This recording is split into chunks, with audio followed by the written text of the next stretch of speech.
So your fence is in, your site prep is done, now it's time to plant. Here in the southwest of WA, the best time to plant is during the winter months. So you should wait for about 2 good rainfall events before you get your plants in to ensure the ground is properly saturated. Make sure you know where your water level gets to, so you aren't planting your seedlings in areas where they might drown. You can also wait a little bit later in the season to plant your rushes and sedges because the riverbank will retain water for a longer period of time. Hopefully, you have a good selection of trees, shrubs and rushes that are suited to your site. Make sure you pay attention to the characteristics of each of your plants, particularly if they are suitable to the dry areas of your site or if they prefer waterlogging. It's also important to consider the size that your plant will grow to, so you can space them out correctly on the day. You might want to also consider the soil tolerances if you have different soil types at your site. A really handy tip would be to write down the different characteristics on a tag and place them with each species.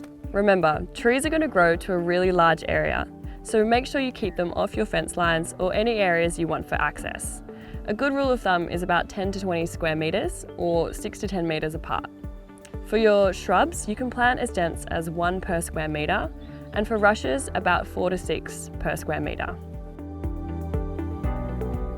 A kidney bucket is a useful tool to help load up your plants and actually get them across the site. So we'd look at putting a mixture of all our shrub species into the kidney bucket.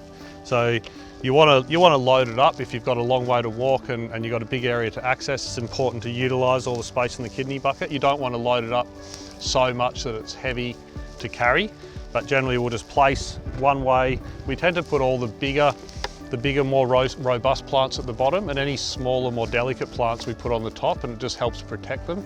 You don't want to get too much moisture onto the leaves because it will just it'll just damage the plant and it won't photosynthesize properly if they're damaged. So that's what I always say to people: robust plants on the bottom and a mixture of plants as you layer up the kidney bucket. So we'd recommend just putting your mixture of your shrubs, your medium-sized plants in, and then just planting them randomly across the site. Once you loaded up your kidney bucket, it's really important to make sure you place it comfortably. Don't just slap it over your shoulder and start walking with it, because it will start to hurt your shoulder once it's loaded up. So you want to get it nice and tight on the hip and sort of sitting up above your hip, and the shoulder strap properly adjusted. You can generally get kidney buckets from your local catchment group. So I'm sure if you contact them, they'll be more than happy to help out.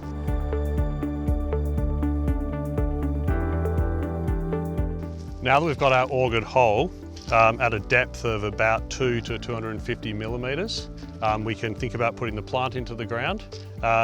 Generally, if we're adding a slow release fertiliser tablet or soil wetting granules like this, we basically just sprinkle a few around the top of the hole, like about that. Doesn't have to be a perfect science. You could probably go a little bit more, and then you just want to backfill and incorporate that into the soil. You don't want to backfill too much. Once you've got it there, you can get your plant, and for a small site like this, where you might just be hand planting, you can just backfill, place it in there.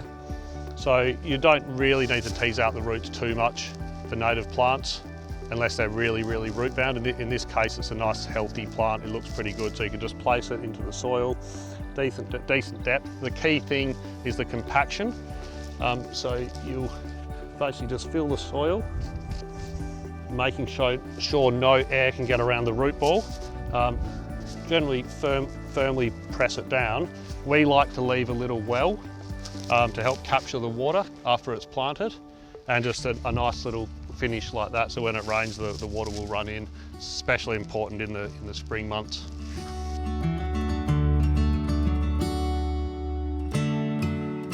This is a potty pookie planting tool. Really, really useful for large sites when you need to get a lot of plants in the ground. It also saves you having to bend over constantly. I think it also improves the quality of the planting. So we've got our augered hole here that we've previously done, about 250 millimeter depth. We'll look at backfilling that, so we've got some nice soil for the plant to grow into easily. You don't want to backfill it too much, because you still want to allow that little well for when it rains to capture all the water you can. So basically, come up to the up to the hole, poke the potty putty in, certain depth, drop the plant. Sometimes you might need to squeeze the root ball to allow it to get down the tube, like that. Just reel around and just release it. And then once you've fully released it to the height of the plant, you can close it and then just compact it with your foot. So you want good compaction. You want to heel it in, really stomp it in hard, so no air gets into that root ball, but still making sure you keep a little well around the plant.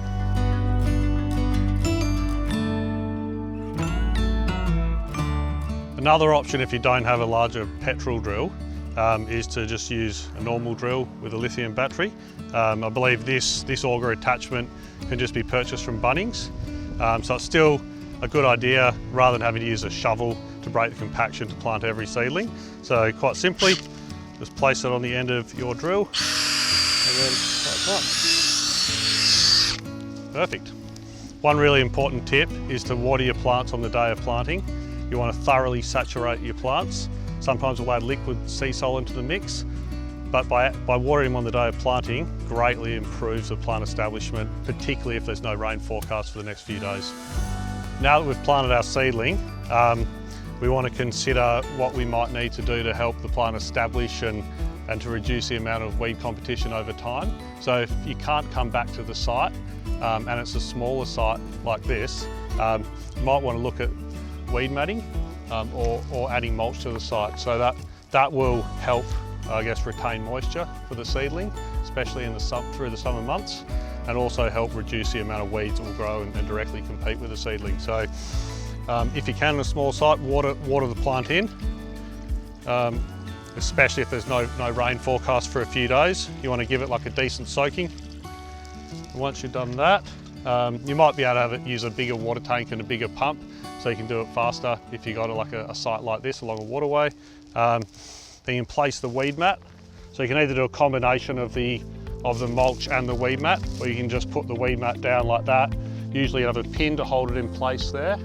And you can put this mulch over the top to hold it down as well, or you can simply just use the mulch around the plant itself. You don't really want to smother the plant too much because it can get collar rot. So you want to sort of clear the mulch out, but just probably, we use a 30 to 50 mil layer of mulch, probably a little bit more than what we got here, just around the plant. And that will definitely help your establishment. So when using mulch or when selecting your mulch, make sure that it's free of weed seeds. It's really important. So you essentially want it to sit there for a good few months over the summer months, cooking out and killing the weed seed, or otherwise just make sure you get it supplied by a reputable supplier.